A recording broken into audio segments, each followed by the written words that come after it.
Hello students, Namaskar. Myself Mahavir Prasad. Welcome to all of you in my biology online class. Students, previous video में हमने antibody की structure के बारे में study की थी। आज की इस क्लास में हम स्टडी करेंगे ब्लड एंड ब्लड ग्रुप से रिलेटेड। ठीक है, ब्लड एंड ब्लड ग्रुप के बारे में। देखिए, रक्त व रक्त समूह,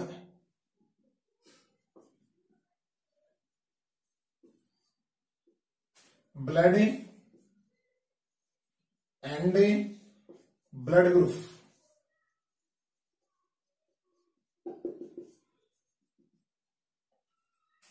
देखिए, सबसे पहले बात करते हैं अपन रक्त की, ब्लड की। What is blood? ब्लड क्या है? देखिए स्टूडेंट्स, ब्लड अपने शरीर में प्रवाहित होने वाला तरल संयोजी ऊतक है। ठीक है ना, ब्लड एक तरल संयोजी ऊतक है। तरल अवस्था में होता है ये। ठीक है, संयोजी ऊतक। कौन सा ऊतक है? ब्लड संयोजी ऊतक है।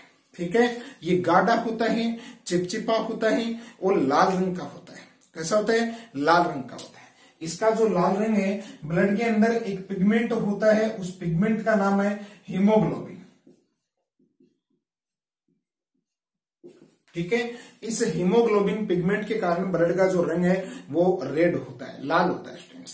ठीक है, और इस हीमोग्लोबिन पिगमेंट है, इसमें जो एलिमेंट होता है वो होता है लौह तत्व है। ब्लड के अंदर जो तत्व है वो लौह तत्व पाता है, आयरन होता है। ठीक है, आयरन। बहुत बार अपन बोलते हैं ना कि जब ब्लड की कमी हो जाती है तो आयरन की गोली खिलाओ। क्यों? क्योंकि ब्लड के अंदर जो लौह तत्व है वो ब्लड की मात्रा को बढ़ाता है। ठीक है ना, और हीमोग्लोबिन इसके अंदर पिगमेंट फाउंड होता है। ठीक है, ये जो ब्लड है ये प्लाज्मा, ब्लड का जो तरल भाग है वो प्लाज्मा और जो ठोस भाग है वो कणिकाएं, यानी प्लाज्मा और कणिकाओं से मिलकर बना होता है। ये जो तरल संयोजी ऊतक है, इसके दो भाग होते हैं, एक तो होता है प्लाज्मा और एक होता है कणिकाएं। प्लाज्मा और कणिकाएं। ठीक है, प्लाज्मा और कणिकाएं, इसका जो 55% है पार्ट्स वो प्लाज्मा बनाती हैं और इसमें कणिकाएं होती हैं। ठीक है ना। अब इस ब्लड का जो मेन फंक्शन यदि अपन देखें ब्लड का, तो मेन फंक्शन एक तो ये है कि अपना खाद्य पदार्थ जो है, खाद्य पदार्थ का डाइजेशन होने के बाद, जो भोजन अपन करते हैं उसका डाइजेशन होने के बाद जो आंत की कोशिकाओं से जो पोषक तत्व है अवशोषित किए जाते हैं, उन पोषक तत्वों को शरीर के विभिन्न भागों तक पहुंचाना। ठीक है, और उन शरीर के विभिन्न भागों में निर्मित होने वाले हानिकारक जो उत्सर्जी पदार्थ हैं, उन उत्सर्जी पदार्थों को अपने साथ लेकर के और उत्सर्जी अंगों तक पहुंचाना। ये कार्य कौन करता है? ब्लड ही करता है। ठीक है स्टूडेंट्स, और गैसों का परिवहन, यानी श्वसन प्रक्रिया में अपन ऑक्सीजन गैस अंदर लेते हैं, CO2 गैस बाहर उत्सर्जित करते हैं। तो शरीर में O2 और CO2 का जो परिवहन है, O2 में CO2 का परिवहन प्लाज्मा पार्ट्स के द्वारा ही किया जाता है। ठीक है, O2 व CO2 का परिवहन मेन पार्ट्स, ये भी एक इंपॉर्टेंट काम है, ये भी इंपॉर्टेंट फंक्शन है ब्लड का। ठीक है, शरीर के विभिन्न भागों में जब पोषक तत्व पहुंचते हैं, ठीक है, वहां पे भोजन का जब ऑक्सीकरण होता है, ठीक है, तो भोजन का जो ऑक्सीजन है कोशिकाओं में, भोजन का ऑक्सीडेशन ऑटो की प्रेजेंस में होता है। ठीक है, तो कोशिकाओं तक ऑटो पहुंचती है। ठीक है, कोशिकाओं को O2 की नीड होती है। वो O2 क्या है, कहां से लेते हैं अपन? बाह्य एनवायरनमेंट से लेते हैं। बाह्य एनवायरनमेंट से O2 लेने के बाद में वो O2 कहां पहुंचती है? फेफड़ों में, लंग्स में पहुंचती है। और लंग्स से जो ब्लड है वो ऑक्सीजन को लेकर के जाता है विभिन्न शरीर के विभिन्न भागों में उपस्थित कोशिकाओं तक। ठीक है, उन कोशिकाओं में ऑक्सीजन का यूज होता है भोज्य पदार्थ के ऑक्सीकरण में। ठीक है, भोज्य पदार्थ का ऑक्सीकरण होने के बाद बनती है कार्बन डाइऑक्साइड, एनर्जी, वाटर। ठीक है, वाटर बनता है, कार्बन डाइऑक्साइड बनती है, एनर्जी बनती है। ठीक है, वाटर और जो एनर्जी है उसका यूज शरीर के द्वारा कर लिया जाता है। और जो CO2 है ना, ये एक प्रकार से उत्सर्जी पदार्थ है। ठीक है ना, CO2 उत्सर्जी गैस है। ये CO2 उन कोशिकाओं में जो CO2 बनती है, ठीक है, उस CO2 को ब्लड के साथ ही ब्लड के साथ ही हार्ट में लाया जाता है और हार्ट से लंग्स में पहुंचा जाता है और लंग्स से फिर माउथ से होकर के या नासा मार्ग से होकर के बाहर निकाल दिया जाता है। तो इस प्रकार से O2 और CO2 का जो परिवहन है वो भी किसके द्वारा होता है, ब्लड प्लाज्मा के द्वारा ही किया जाता है। ठीक है ना स्टूडेंट्स, ये तो इसकी बात है। अब बात करते हैं अपन कणिकाओं की। जो कणिकाएं हैं ये मुख्य रूप से 3 प्रकार की होती हैं। कणिकाएं कितने प्रकार की होती हैं, 3 प्रकार की होती हैं। ठीक है, नंबर 1 है आरबीसी, नंबर 2 है डब्ल्यूबीसी, ठीक है, और नंबर 3 है प्लेटलेट्स।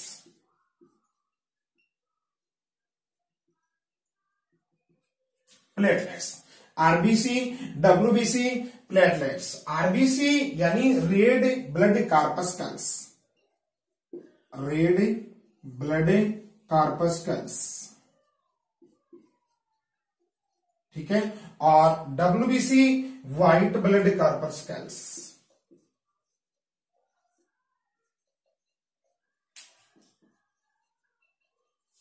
आरबीसी है ना, आरबीसी के अंदर हीमोग्लोबिन फाउंड होता है, आरबीसी का कलर रेड होता है, ये ब्लड की मात्रा को बढ़ाने का काम करता है। आरबीसी CO2 O2 इसके परिवहन में सहयोग करता है। ठीक है ना, ब्लड के साथ O2 और CO2 का जो परिवहन होता है वो आरबीसी के द्वारा ही होता है।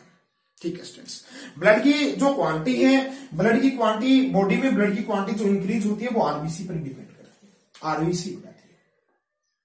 ठीक है स्टूडेंट्स, डब्ल्यूबीसी का क्या कार्य है, डब्ल्यूबीसी अपने शरीर की, बॉडी की इम्यूनिटी पावर इंक्रीज करती है। ठीक है ना, बॉडी को इम्यूनिटी पावर प्रोवाइड करवाती है, रोग प्रतिरोधक क्षमता, यानी रोगों से लड़ने की क्षमता किसकी है, डब्ल्यूबीसी की है। ठीक है ना, यू अंडरस्टैंड, मतलब कोई भी, मतलब जो हानिकारक हार्मफुल जो बैक्टीरियाज होते हैं, जो पैथोजेंस होते हैं, ठीक है ना, एंटीजेंस होते हैं, जो बॉडी में एंट्री कर गए तो उनको डिस्ट्रॉय करने का काम कौन करती है, डब्ल्यूबीसी करती है। डब्ल्यूबीसी के अंदर ही होते हैं, टी लिम्फोसाइट है, बी लिम्फोसाइट है, ये डब्ल्यूबीसी के टाइप होते हैं, मोनोसाइट्स। ठीक है स्टूडेंट्स, यानी डब्ल्यूबीसी अपने बॉडी की जो रोग प्रतिरोधक क्षमता है उसको इंक्रीज करने का काम करती है। ठीक है, प्लेटलेट्स रक्त के स्राव को रोकती है। ठीक है, रक्त के स्राव को, यानी बॉडी के अंदर रक्त वाहिनियों में, देखिए ब्लड है ना, ये अपनी बॉडी में वेसल्स के अंदर प्रवाहित होता है, रक्त वाहिनियों में प्रवाहित होता है। ठीक है ना, अब रक्त वाहिनियां 2 प्रकार की होती है, एक तो धमनी और एक सीरा, ये तो हमें पता ही, एक तो धमनी और एक ही सीरा। धमनी और सिराओं में प्लेटलेट्स का काम क्या है कि जो धमनी और सिराएं हैं, ठीक है, धमनी और सिराओं में प्लेटलेट्स ब्लड को क्लॉट नहीं होने देती है, और जब बॉडी की किसी भी पार्ट्स में कहीं चोट लग जाती है तो ब्लड जो है वो आउटर इन्वायरमेंट में सेक्रेट होने लग जाता है, बाहर स्रावित होने लग जाता है, तो बाहर बहने लग जाता है। तो तब रक्त का थोड़ी देर बहने के बाद रक्त का थक्का बनता है, वो थक्का बनाने का काम कौन करती है, प्लेटलेट्स से करती है। ठीक है ना स्टूडेंट्स, यानी रक्त को बहने से रोकती है बाहर बाह्य इन्वायरमेंट में। जब कहीं चोट लग जाती है तो बाह्य एनवायरनमेंट में रक्त को बहने से रोकने का काम कौन करती है, प्लेटलेट्स करती है। धमनी और सिराओं में रक्त को जमने से रोकती है कौन, प्लेटलेट्स होती है। ठीक है स्टूडेंट्स, ये थे इसके काम प्लेटलेट्स के। ठीक है, ये ब्लड की बात होगी। अब इसमें प्रोटीन्स होती हैं, ठीक है ना, कई प्रकार से फाइब्रिनोजन प्रोटीन है, फाइब्रिन है, ठीक है, जो रक्त ब्लड को क्लॉटिंग होने से बचाते हैं। उसके बारे में अपन आगे एक्सप्लेन करेंगे। अब नेक्स्ट है ब्लड ग्रुप के बारे में। ब्लड ग्रुप देखिए स्टूडेंट्स, तो आरबीसी है ब्लड की कणिका, कार्पस्कल्स। आरबीसी पर 2 एंटीजन फाउंड होती है, एक तो एंटीजन ए और एक होती है एंटीजन बी। एंटीजन ए और एंटीजन बी, ए और बी, ये 2 एंटीजन फाउंड होती है।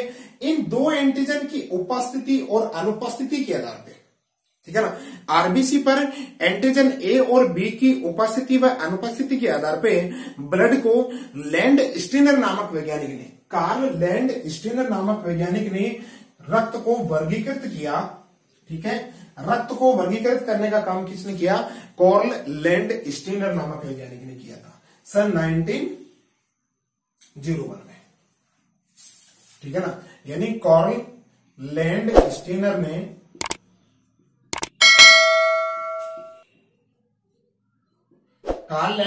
ने आरबीसी पर उपस्थित एंटीजन ए और बी के आधार पे ब्लड को 4 ग्रुप में डिवाइड किया। कितने ग्रुप में डिवाइड किया? 4 ग्रुप में डिवाइड किया, ठीक है। नंबर 1 है ब्लड ग्रुप ए, नंबर 1 है ब्लड ग्रुप ए, ठीक है। और नंबर 2 है ब्लड ग्रुप बी, ठीक है। नंबर 3 है ब्लड ग्रुप ए बी,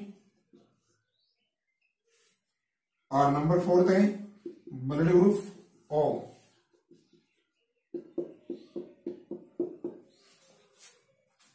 ये 4 ब्लड ग्रुप होते हैं, ठीक है।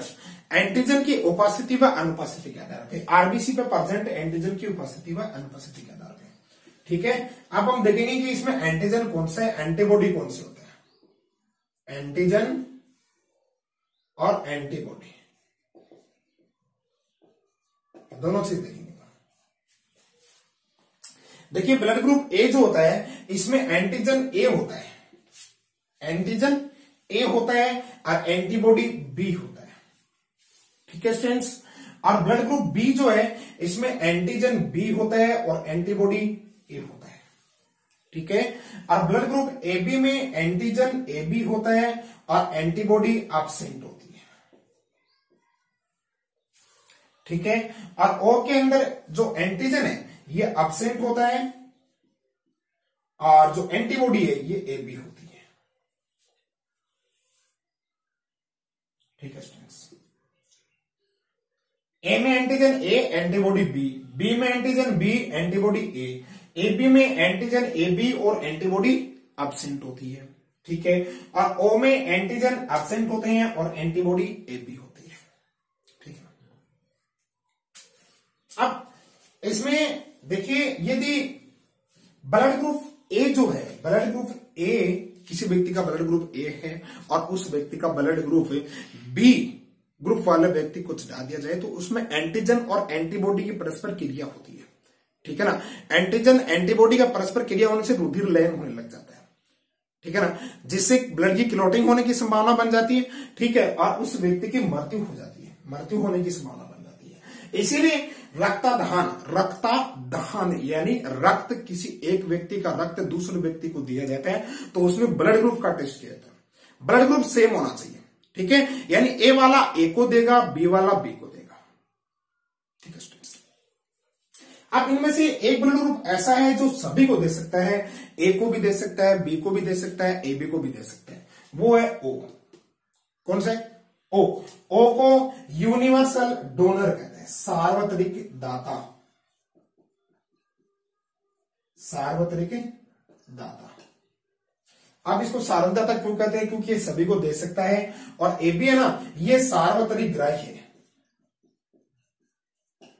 सार्वत्रिक ग्राह्य, क्योंकि ये सभी से ले सकता है। ए बी वाला जो है ये सभी से ले सकता है और ओ वाला सभी को दे सकता है, इसलिए ओ को सार्वत्रिक दाता कहा जाता है और ए बी को सार्वत्रिक ग्राही कहा जाता है, ठीक है स्टूडेंट्स, ओके, ठीक है। और यदि डिफरेंट ब्लड ग्रुप मिक्स हो जाए, ठीक है, ए वाला बी को दे दिया जाए तो क्या होगा? एंटीजन एंटीबॉडी, यानी इसकी जो एंटीबॉडी है ना, बी की जो एंटीबॉडी है वो ए की क्या करेगा? विरोध करेगा, ए का विरोध करेगा, जिससे रुधिर लयनता हो जाने की संभावना बन जाएगी, ठीक है ना। अब इसके बाद क्या हुआ कि इसमें एक और एंटीजन की खोज की गई आरबीसी की सतह पर, कार्ल लैंडस्टीनर व वीनर नामक वैज्ञानिक के द्वारा। लैंडस्टीनर व वीनर नामक वैज्ञानिक के द्वारा एक और एंटीजन की खोज की गई, एक और एंटीजन की खोज की गई आरबीसी की सतह पर, ठीक है ना।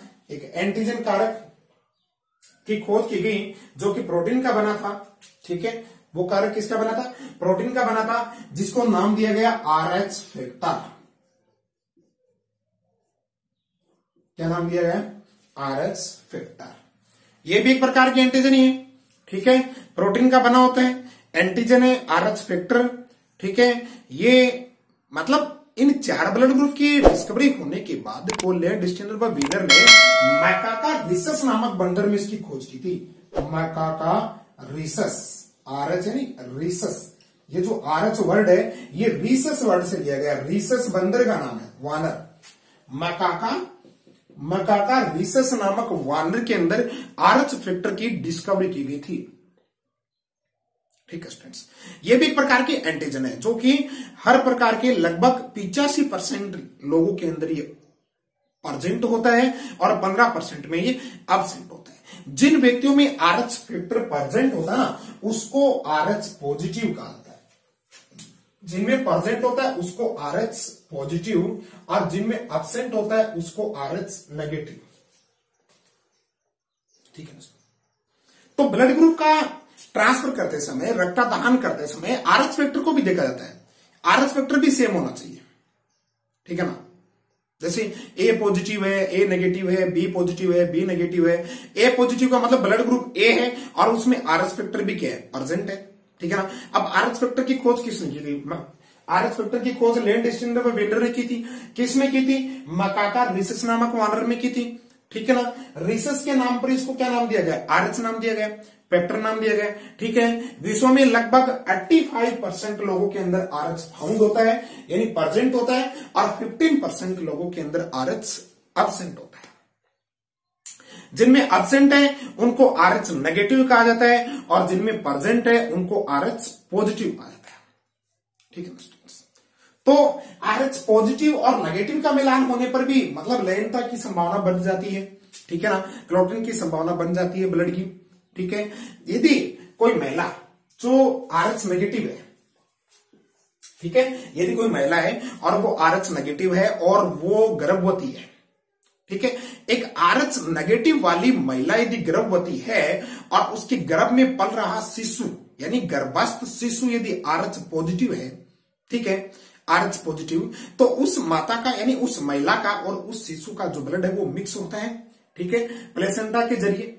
तो जो फर्स्ट डिलीवरी होती है उसमें तो कोई जटिलता उत्पन्न नहीं होती है। ठीक है, अब उसके शरीर में क्या है कि RH एंटीबॉडी बन जाती है। RH एंटीबॉडी बन जाती है, तो फर्स्ट डिलीवरी पर तो कोई नुकसान नहीं है। लेकिन जब वो महिला सेकंड बार प्रेग्नेंट होती है, गर्भ धारण करती है, तो जो सेकंड गर्भस्थ शिशु होता है तो उस समय क्या है कि उसके शरीर में पहले से बनी हुई जो एंटीबॉडी है ना, वो उस एम्ब्रियो का जो आरबीसी है, जो एम्ब्रियो की आरबीसी एम्ब्रियो का जो ब्लड है उसको क्या करने लग जाती है? एंटीबॉडी नष्ट करने लग जाती है। ठीक है ना, उस एम्ब्रियो में रुधिर लयनता उत्पन्न हो जाती है, जिससे वो शिशु या तो उस महिला के गर्भाशय के अंदर ही मृत्यु हो जाती है शिशु की। ठीक है, और यदि जन्म भी लेगा तो वो कमजोर अवस्था में होगा। ठीक है ना, उसमें ब्लड की कमी होगी। ठीक है ना, तो वो बाद में भी उसकी मृत्यु होने की संभावना बनी रहेगी। You understand? ठीक है स्टूडेंट्स, तो उस कंडीशन में क्या है, यानी कब होगी कंडीशन? जब RH नेगेटिव वाली महिला गर्भधारण करती है तो उसके फर्स्ट डिलीवरी फर्स्ट भ्रूण पे, फर्स्ट एम्ब्रियो पे तो कोई नुकसान नहीं होगा। लेकिन जब फर्स्ट एम्ब्रियो डेवलप्ड होता है तो उसका ब्लड मिक्स हो जाने से उस महिला के अंदर RH एंटीबॉडी का फॉर्मेशन हो जाता है। ये RH एंटीबॉडी जब वो महिला सेकंड बार प्रेग्नेंट होती है, ठीक है, तो उसके सेकंड एम्ब्रियो के जो ब्लड की आरबीसी है उसको वो एंटीबॉडी नष्ट करने लग जाती है। ठीक है ना, तो इस रोग को, महिला के अंदर होने वाले इस रोग को कहते हैं गर्भ रक्ताणु कोरकता। गर्भ रक्ताणु कोरकता कहते हैं इसको। गर्भ रक्ताणु कोरकता क्या कहेंगे इस रोग को? गर्भ रक्ताणु कोरकता, यानी एरिथ्रोब्लास्टोसिस फिटेलिस। एरिथ्रोब्लास्टोसिस फिटेलिस, ये उस रोग का नाम है। ये बहुत इंपॉर्टेंट बात भी कई बार पूछ लेते हैं बोर्ड एग्जाम में। एरिथ्रोब्लास्टोसिस पिटिलिस गर्भ रक्ताणु कोरकता रोग क्या है, ठीक है ना। गर्भ रक्ताणु कोरकता